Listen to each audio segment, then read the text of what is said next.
Hello, and thank you for joining us for this episode of AMA's Marketing In. I'm your host, AMA CEO, Bennie F. Johnson.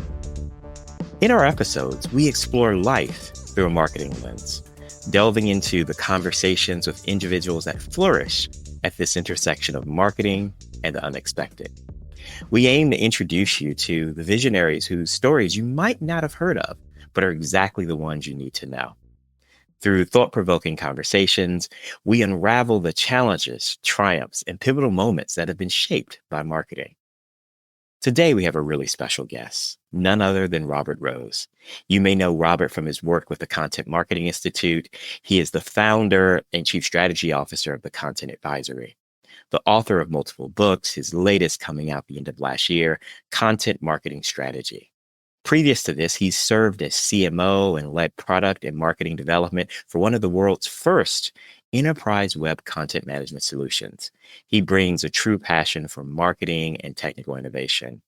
So without further ado, I'd like to welcome Robert to our podcast. Welcome, good sir. Thank you very much, my friend. It's always great to see you. Oh, likewise. I'm so looking forward to our conversation because this is where we get to have fun. Absolutely. In talking about our world around us. I'm going to delve right in. You have been referred to as not only a strategic leader in marketing and content, but you've also been referred to sometimes as the best kept secret. So how did you become the best kept secret for so many brands that have turned to you to help navigate this ever evolving and tricky world of content marketing? I have to tell you, I love that question. I've not been asked that before, although I talk about it all the time. So thank you for that. Here's the thing. I've been a marketing fanboy and, of course, a member of AMA for years and years. I've got the gray hair to show it now. I mean, I've been doing this for 30 years now. So for me, it has always been about the work, right? It has always been about about rolling up my sleeves, getting in. And what I'm really good at, if I'm good at anything, what I'm really good at is helping draw maps, right? Draw maps and help people understand how to get somewhere, how to take a vision, how to take a big idea. Right. And I've been very lucky in my career to work with some extraordinary brands who have big ideas. They don't lack for creativity. They don't lack for cool, interesting, big ideas to go execute. What they typically lack is the sort of organizational or operational approach to being able to get the right people, get the right alignment, get the right workflows, get the right content, get the right, operations and technology, all working together so that everybody's moving in the same direction. And so I'm very much behind the scenes. Like, I'm not a creative director that's going to be front and center that, as I've said for years, it's your story. I just help you tell it a little better. And so what ends up happening is I end up working with so many executives in brands where, I'm behind the scenes. And helping those executives really execute their vision. And it's the role that I love to play. That's where I really like to play. Since you've had such a storied career in helping spaces, what were the big ideas 20 years ago? And what are the big ideas today? It seems like, content marketing as both strategy and practice keeps getting larger and larger. And I think back to what would have been considered a big idea 20 years ago is probably table stakes today. Yeah. Well, I mean, look, 20 years ago to the day almost, we were in the midst of trying to deal with, interestingly enough, tough economics coming out of the .com boom and bust. And everybody was sort of trying to sort themselves out with this, what was a website, what was content, what was email, what was marketing automation, what was sort of pulling all of the disparate parts of digital together. And it was that cohesiveness in that strategy that was really the big idea. It's like, how do you'll remember back in the day, we used to separate out. There was the digital marketing team, and then there was the regular old marketing team that sat across the hallway and did other things, right? And those big ideas in 2004 and 2005, the sort of mid-aughts, as it were, it was all about how do we creatively put together a program where we can actually start to be found. It was the birth of inbound marketing. It was the birth Right. of so much of what we now do in content marketing. And it was all around search and finding the ways that our consumers would start to find us online. But pulling all of that together was the big idea of its time. So, one of the things that's interesting when we think about the last few years, just how robust content marketing has become. You think about 20 years ago, uh, what was innovative and the big ideas we talked about is now table stakes. Talk a bit about what have you seen lately that's really pushing the boundaries of what content marketing can truly be? It's really the evolution, I would say, of well, and then we'll probably talk a little bit about AI in a minute, but of course, that's AI is currently sucking all the oxygen out of the room. But more than that, I would say it has been the evolution, some might see de-evolution of what we're seeing across social media. Right. And broadly speaking, that gets to misinformation, disinformation, and Mhm. trust, levels of trust in Right. across all the different platforms that we're seeing. Brand safety certainly comes into that. But more than anything else, it is because of search, because of AI, and because of social media now, the silos are becoming ever more tight for where Right. people are consuming content. So it's ever more important that we get our great ideas, whether it's thought leadership, whether it's inspiration, whether it's entertainment, out on the platforms where our audiences are. So if leading up to, let's call it the pandemic, even then as late as, 2019, 2018, those kinds of things were all about how do we build our owned media properties to Right. such that we can be found on search and, and create differentiation and all those things. Content marketing is now starting to shift post pandemic into a world of how do we get our message, our trusted message, out on as many platforms where our audiences are. And interestingly, the complication with that, of course, is TikTok and the For You algorithm that is really taking over the world of social media now means your audience size on those platforms matters much less. Right. So every post has to earn its keep. Every piece of news you put out has to earn its keep. Every single piece of content has to earn its keep. So it means moving more of our quality content out further to the edges so that we can actually create that reach and differentiation and trust all the way out at that edge. I'm going to pivot on something you said before. We talk about how much more complex it is, and I want us to look both inside out and outside in and Mm. across lines. At one point in time, the content marketing, both the strategy and the work, was really in the domain of marketing solely. But now when we look at organizations, content that's doing heavy lifting may come from any part of your organization. How have you seen marketers evolve in being in more of a racy model where they may be consulted, but not responsible for content that ultimately shows up in the world and representing the brand? Not well, I will tell Yeah. you. It's been a Yeah. struggle. It, It's been a challenge. When your entire organization is creating content that will ultimately be consumed by somebody right. out in your various audiences, everybody from salespeople to marketing people to customer service people to executives to just about everybody creates public facing content in some Right. way for the brand. Governance, workflows, really the idea of how we're creating some mindfulness over Right. the way that content is actually managed in the enterprise organization is tough these days. It's really, really hard and complex.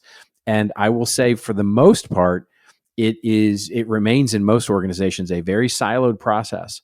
And sometimes that's fine. Sometimes it doesn't really matter all that much. But in many others, if the left hand doesn't know what the right hand is actually saying on a public platform, and it can really, it can really get you into trouble. Yeah, I would say even from the conversations with brands that I have, large and small, and even from my own experience, it's one of those things where it's all fun and games until someone gets in trouble, right? And Right. then it ultimately becomes the marketing team's responsibility to clean up whatever happened on aisle 5, right? That's right. What's really great is, our definition of content has expanded so much in the last 10 years. the access to content creation has become so democratized Mm-hmm. in the last 5 years. But to your point, that governance and responsibility of the brand still centers around the marketing folks who have, you know, eager colleagues who are ready to get out into this wide, brave content world. So, as you've seen a lot of, things have gone bad, are there any examples that you've seen where you've seen it go right, where it's been a more democratized, experience with content in which there's the right kind of guardrails and amplifiers out there? Yeah, I can give you a couple of examples of where I really see success, and one of them actually, what we see typically are when a larger organization is trying to put these guardrails around content, broadly speaking, there's sort of one of two directions. There's obviously lots of Right. nuances to this, but the two sort of extremes are: one, you build kind of a content department, right? So a department of content, if you will, who handles all of the content for marketing and communications, and you get a high degree of control, but it's hard to scale that, right? Right. But Right. like Cleveland Clinic does an amazing job at this, right? Where their digital content and offline content too is all managed under one particular group that reports in through marketing. And there's a complete content studio where they Right. manage the website, the blog, the marketing materials, the signage in the hospitals, the whole, all of it. And it's very highly controlled, and it really, really works. In others, it's a much more matrix situation, Right. right? Where you've Right. got, maybe it's an executive council, or you've got a content council, or you've got some sort of group, cross-functional group that manages in kind of a hub and spoke way the way that content strategy or content is getting created throughout the organization. And there's tons of examples of that, probably more examples than that than there are of the former.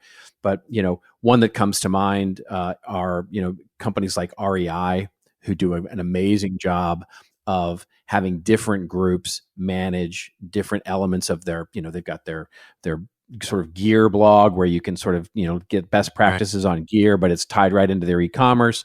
But they've also got their brand, their co-op, where they're basically creating the co-op journal, which doesn't have any mention of product at all, and they do that very well.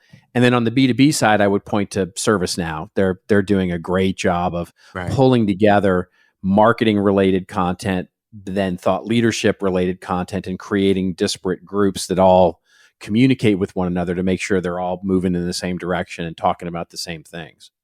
It's interesting when you talk about the successes because I'll be honest, nothing in the way you describe this screams creative innovation marketing success, right? Nothing on the front end describes it. It is cut and dry, blocking and tackling, structure and organization.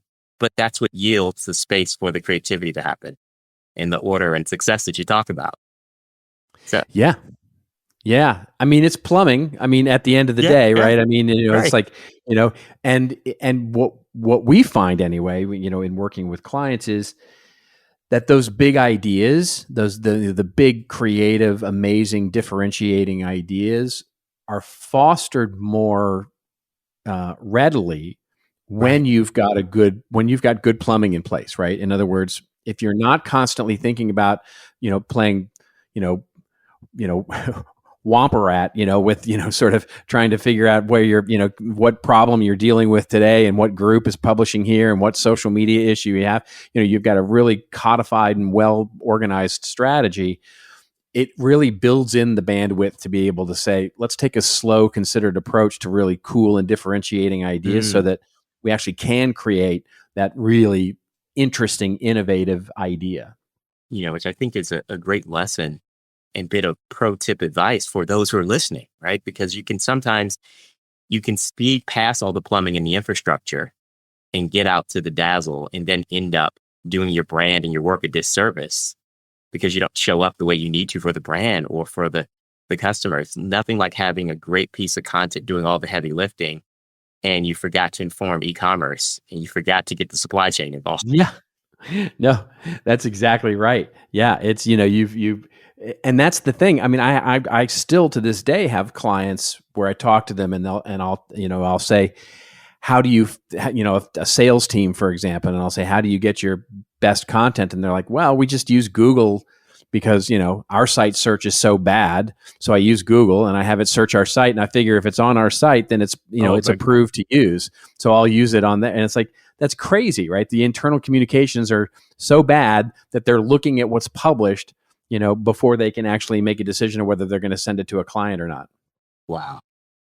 And, we've had spaces in which, often the marketing technology strategy exceeds the technology capacity of organizations in there. Oh, that's for sure. I'm interested as well about this evolution. At one point in time, when we said content, we immediately thought a page on a website, a blog, an image. Now we have an entire world of assets to consider content. It can be anything from a platform, it can be an image, it can be music, it can be anything that we put forward in there. And they often have different authors in different spaces. What advice do you have for, a emerging marketing leader who's coming into a house they didn't set up, but has all this disorder of all this content? What advice do you have on kind of finding the clearinghouse? And I say it in that way because we're now in like fourth generation of content management, right? If that. So now you're not starting from scratch. You're starting from a technical term here, a hot mess sometimes. Yeah. Yes.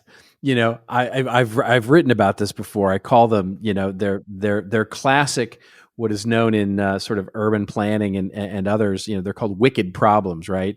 They are problems that you can't really understand how to solve until you try and solve them.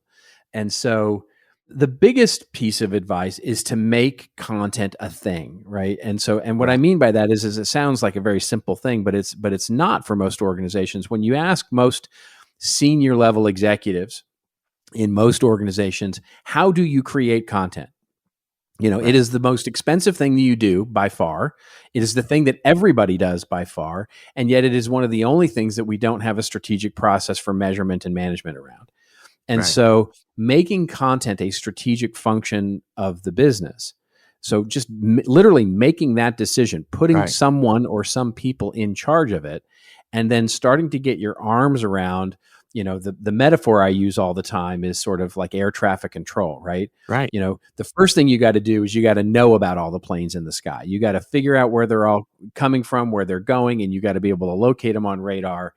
And then you can actually, and only then can you actually start to say, okay, direct those planes and so that they're all flying in the right direction. And so just even taking that first step to say, make it a proper process and a priority for us to get a measurement plan around, a management plan around, and a story plan around is the best first step here. I think it's so true. And, we see often that those things that are important, we put that strategy and that management infrastructure around, right? And it sends messages throughout the business that it's important enough to elevate that. And I think one of the confusions that we see sometimes when we say content is we get twisted on whether we're talking strategy, whether we're talking work program, whether we're talking assets, or whether we're talking technology platform. Right. And it's all of those combined together. But, I have had conversations, and I'm sure you've had as well, in which an organization is focused on the platform and the technology and have given no thought to the strategy, the impact in the business, but are focused on this platform equals my content, dare I say, strategy, right? Yeah, 100%. Yeah. And different, and by the way, different platforms, right? Is it a digital asset management system? Is it a web content management system? Is it a marketing automation? Is it customer data? Is that content? All of those things start to come to play when you're trying to figure out the best way I've thought about it. And this is the way I sort of refer to it in the book is because, many companies that I talk to will come back and say, content is just too big a word, right? It's just too big a word for what we're trying to deal with here. We can't get our arms around it. Right. And I said, yeah, you're right. It is a huge word and probably an overused word. But if you just equate it to communications, how are you communicating as an organization? And content in that regard equals communications. So if it's meant to communicate an idea or express an idea or express an experience to your customer or to one of your audiences, one of your constituencies, then it's content and you should get your arms around it. Right. It's so true. And it becomes the strategy portion comes in as to how you're going to use this and how you're going to engage. And it's so interesting how many organizations haven't asked themselves that question, right? You create a piece of content and you just throw it out in the universe, Right. you know? And what I see a lot isn't so much throwing it out in the universe and having it explode and go viral and do that.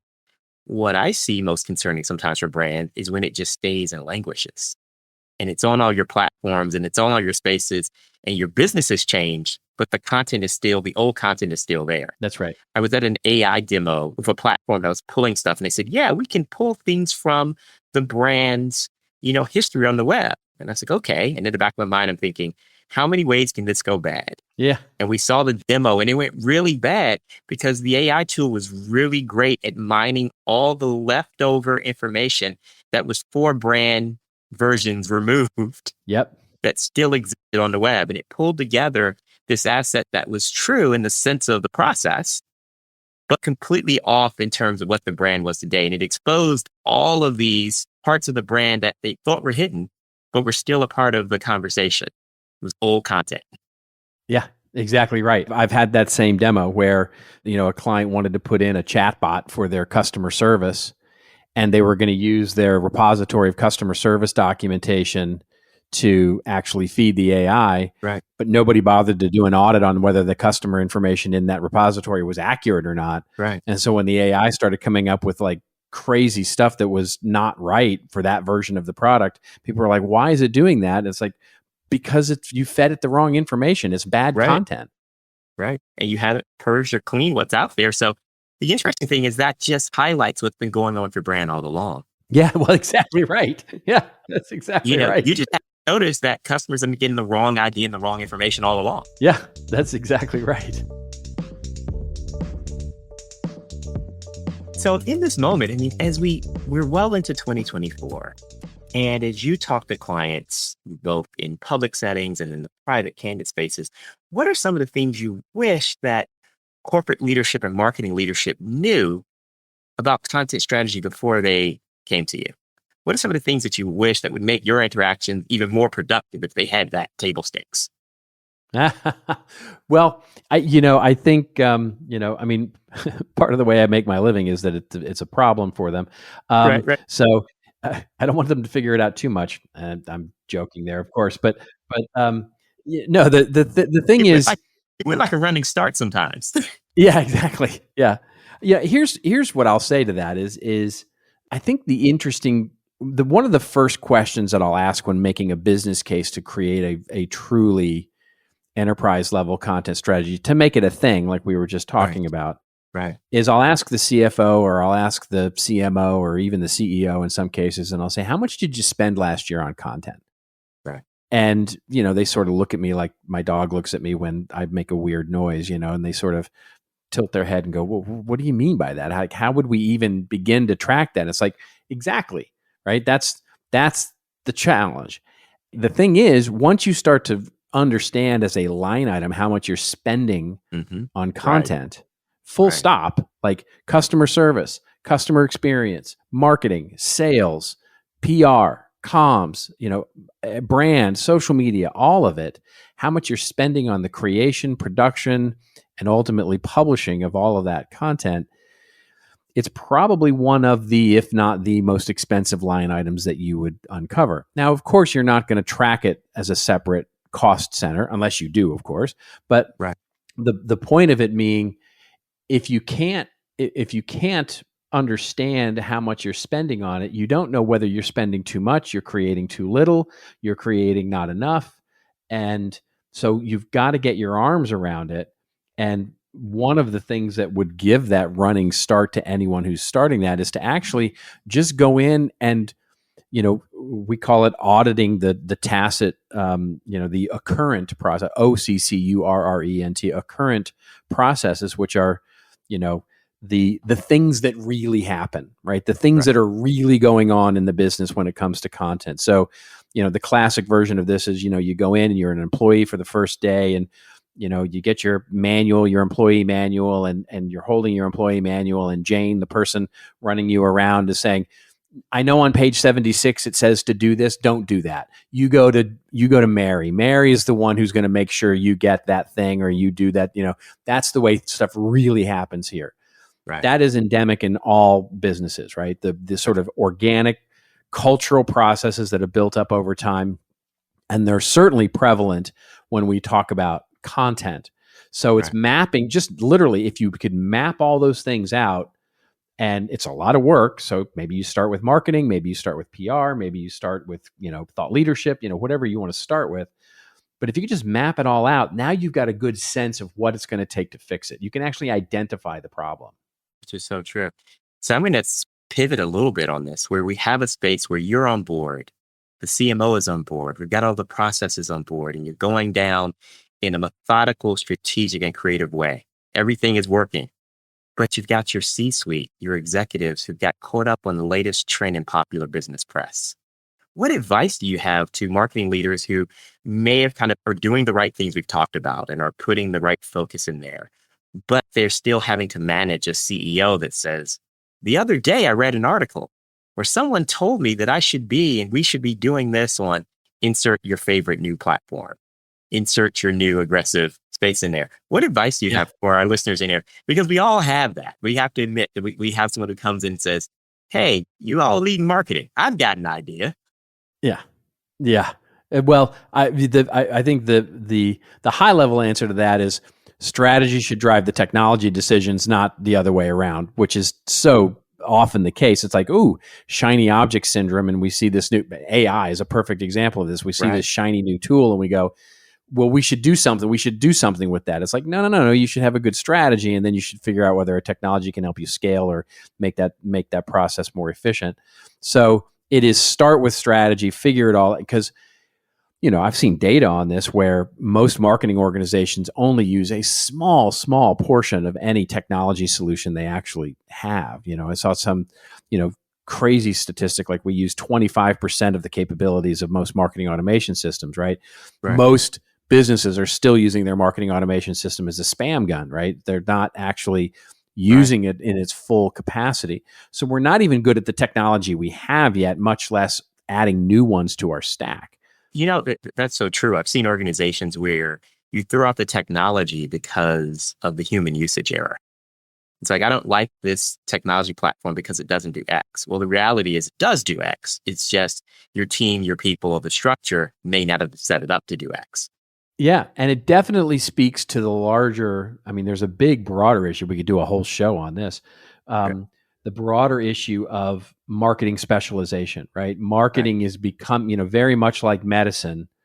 Marketing itself is becoming a very specialized practice where we just have to accept that the idea of, having general knowledge about, knowing a little bit about a lot is okay, but there are definite specialists that are needed that have deep expertise in things like social media tools and marketing automation tools and CRM tools and customer data platforms and PIM systems and all these things that really are expert systems in and of themselves and require expert pilots, right, to be able to navigate them.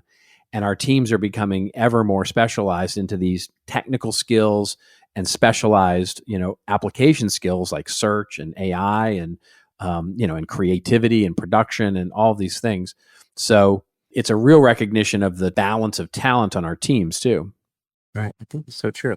I'm going to ask this question a bit. You alluded to it, and we talked about this before a lot. That AI in conversation really takes over much of the oxygen in the room. But there's this space in which I want to offer this question to you.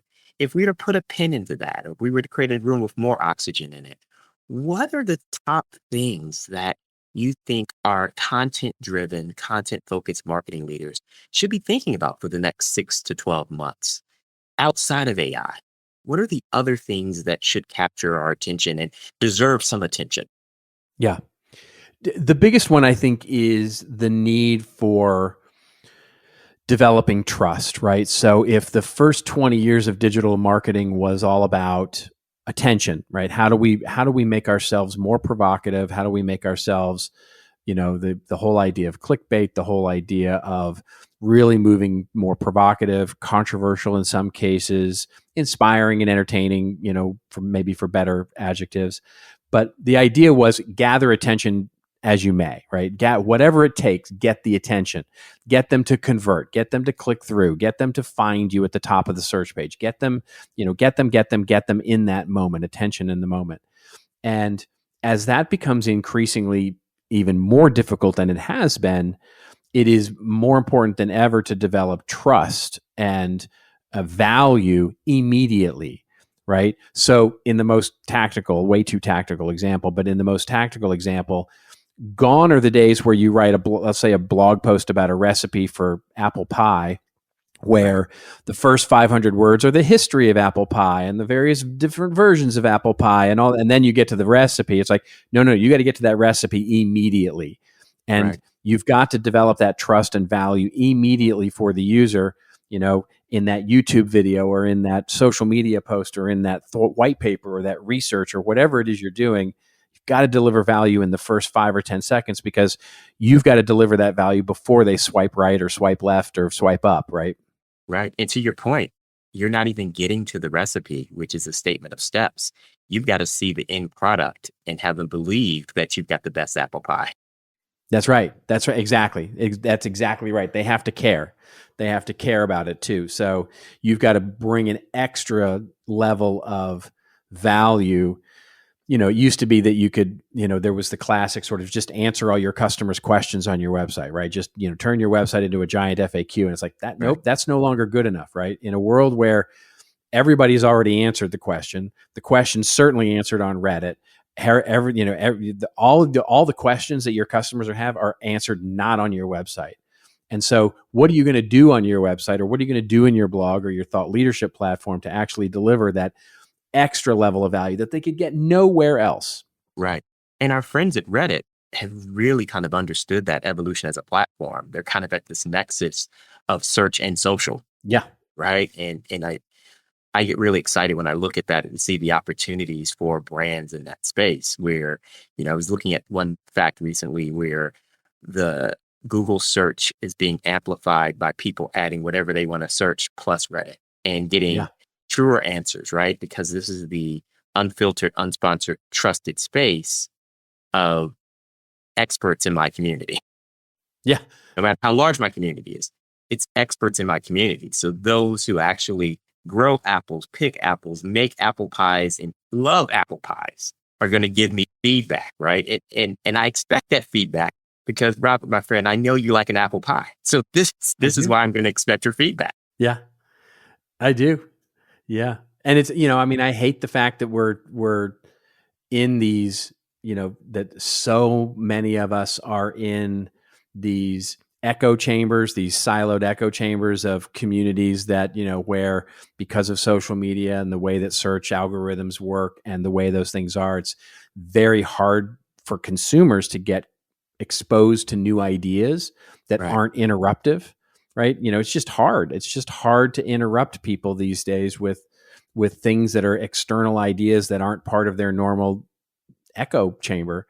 And so it's both a consumer problem as well as a marketing problem. Yeah, as you're talking about it and we think about it, a lot of this is about the breakthrough, right? How do you have the breakthrough, whether it's for brands, whether it's the marketers yielding the brands, or in this space where we have the consumers who are equally co-creating the brands, right? We all have an in our brand. What advice do you have?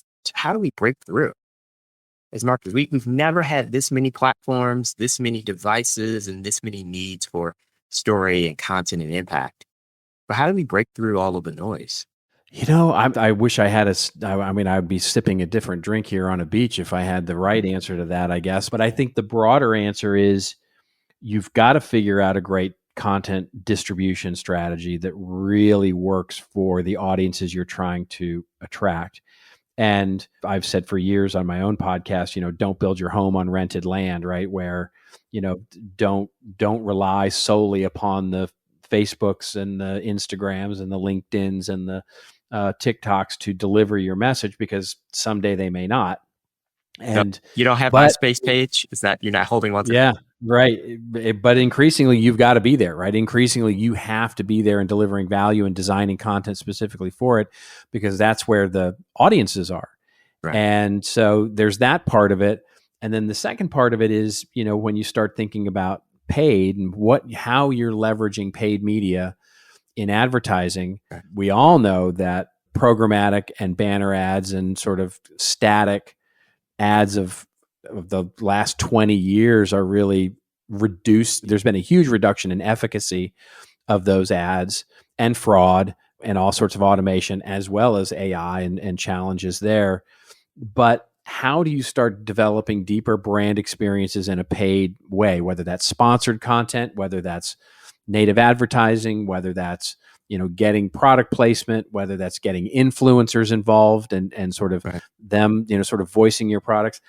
In humans and influencers now are sort of the topic du jour about how to get reach, and right. that's a form of paid media ultimately. So Yeah. it's a rebalancing of paid, owned, and earned media, and a real focus on getting moving that content out to the edges. I think so. Only thing I would add to that is we've always played with a shared space as well. So it's that circle of earned, shared, paid, and owned media and the space and getting that right mix to your point. Sure. Okay. And Yeah. some enter, strong with budgets on paid that yield other spaces, and others are coming in on the earned media that shapes the space. But it really shows up for your brand in that moment. That totally. Yeah. 100%. That's it's changing the nature of PR. That's for sure. All of Definitely. that, and changing the nature of social media, and changing the nature of organic outreach to communities, and the idea of building communities. And so it's a hugely important piece of what we're doing as an integrate. It all goes back to Don Schultz and the integrated marketing mix, right? So, Yeah, it really does. Well, my brilliant friend, we're not going to let you go to the beach with that drink because this problem is more dynamic and we need your good thinking here. Because it's to our point, marketing is such a dynamic field and has been. We're always expanding, it's always evolving and changing in there, which I think pushes us to be the best that we can be as practitioners. And I think the work that you're doing on the content side really reinforces that. But what I love about content for us is it is one of those spaces that can be democratic and a great equalizer for brands and organizations. Indeed. We haven't had that space before where a small brand or a small mission organization could capture our hearts the same way the big top 100 brands could. Yeah, exactly. Yeah, there it is. That is absolutely the truth. I think about all of the successful kind of startup spaces in there that become brands that are a big part of your life and people have this connection to, and you realize they've been around for less than 10 years. Right. Yeah, exactly. And you feel like they've been a part of your world ever since. Right. We spend a lot of time talking about heritage brands, and I'm amazed at how many heritage brands exist in spite of what we may think about as good strategy today. Yeah. Yeah. Reinventing and reinforcing, but they have a great sense of earned brand respect and credibility from 100 years of all. Mm-hmm. 100%. So I'll ask this question because we talk a lot when we get to AR and AI and AR. Um, there's a subtext of fear in the conversation often with our marketing leaders. What I like to do in our conversations is acknowledge that, but talk about what excites you about the opportunities of what this next generation of AI could mean for content strategists, for brand strategists. I think, yeah, I think it's really interesting right now because, I mean, obviously you're 100% right with the sort of this bifurcation of fear and excitement, right, over what AI is going to bring to marketing. I actually get a lot more excited on AI for things like predictive analytics, Mm-hmm. and data analysis, Right. and talking to data in a way that provides me with insight and analysis that otherwise would take hours and hours with an Excel spreadsheet. And so to Right. me, those are the more interesting and exciting parts. However, when we talk about AI, we mostly talk about generative AI and sort of content creation and expression and those sorts of things. And I think if I'm excited on that score, because I'm still a little, I mean, if I'm completely honest, a little unimpressed, let's say. I mean, it's an amazing technology. It's huge innovation, and I don't want to fault it too much, but as a creative idea generator, the imagery is fine. As I like to say, it's, AI doesn't give you the best content, it gives you the most probable content. So Right. what it's really good at right now, and where there is excitement for me, is in what I would call derivative content, right? Where there's a lot of need to create content about our content. Right. You've got an amazing idea for a thought leadership paper or an ebook or some article or something, and you want to create a summary and an abstract, and you want to take four of them and make a derivative piece out of it, or you want to create summaries for meetings, or you want to do things with transcription and automated transcription of meetings or webinars or those things. Those to me are really great efficiency and wonderful uses of AI as it exists today. It's changing so fast. Who knows what it'll be tomorrow? But as it exists today, what excites me is the speed and scale by which I can create derivative content that gives me more freedom in my day to create new and amazing ideas. Right. So I no longer have to figure out what that webinar abstract is going to, be written as. I can have AI do it for me. So those are the big exciting things for me. Right. It's one of those things where I think about, does it push us to be better? Yeah. Right. Push us to be better.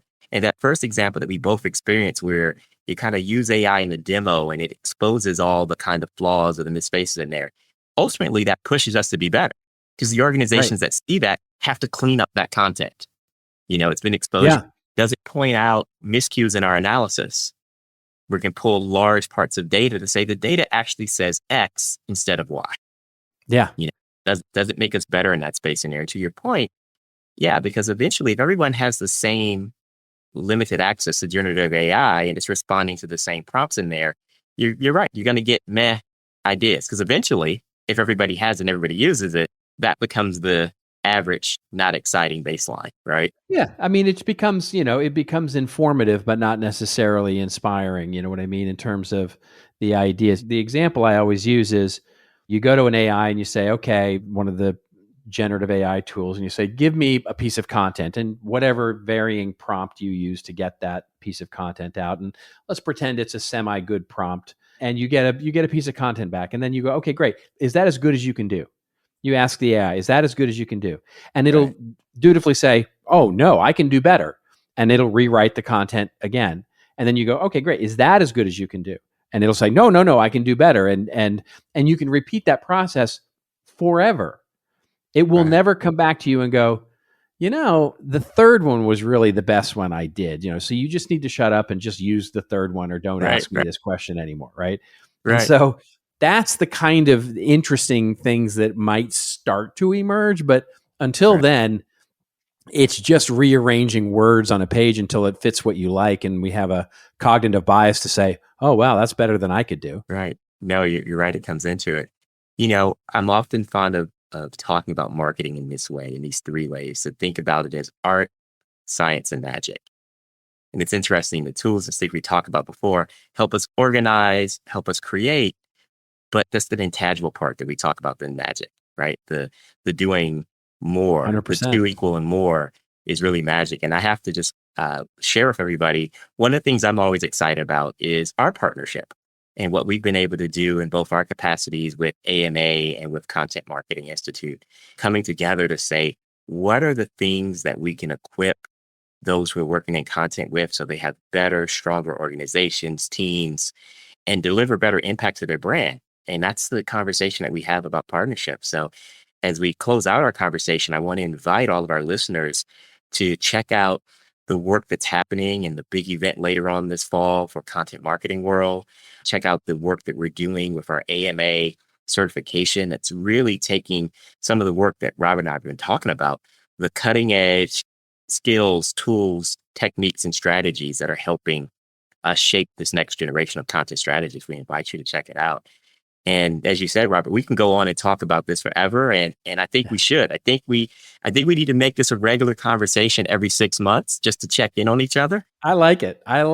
But what I appreciate you coming in and allowing us to demystify this a bit, right? That strategy should come first And as strategy drives, it enables us to make better sense of our impact, the technology, the tools. And with your spirit and presence here, it allows us to have a little bit of fun with it. Like I said, you can't go to the Yes. beach yet, my friend. We're going to have the fun here now because so many brands, so many opportunities, and such a wonderful way to put content front and center. So thank you for being a part of my conversation today and being a part of our podcast. And I think it was incredibly helpful to share your view of the world. Thank you so much for having me. I'm a huge fan. So it was a real pleasure to be here. Well, we're going to make sure that we get back on the schedule as we start the new year. So we'll see what new products are out. We'll do our list. We'll do Robert and Bennie's list of the content brands that are surprising us and getting it right. We'll award the ones that are leading, and we won't name the guilty. We'll just encourage them. There it is. I like it. I like it. I like it. But thank you. And thank you all for joining us for this episode of AMA's Marketing And. Again, I'm your host, AMA CEO Bennie F. Johnson, and we spent the day with Robert Rose and talking about content strategy, and your world around you. We invite you to check out the Content Marketing Institute and their major conference this year, and also to consider being a part of the AMA and our new content marketing certification. So thank you once again for helping us create marketing that is art, science, and indeed magic. Thank you.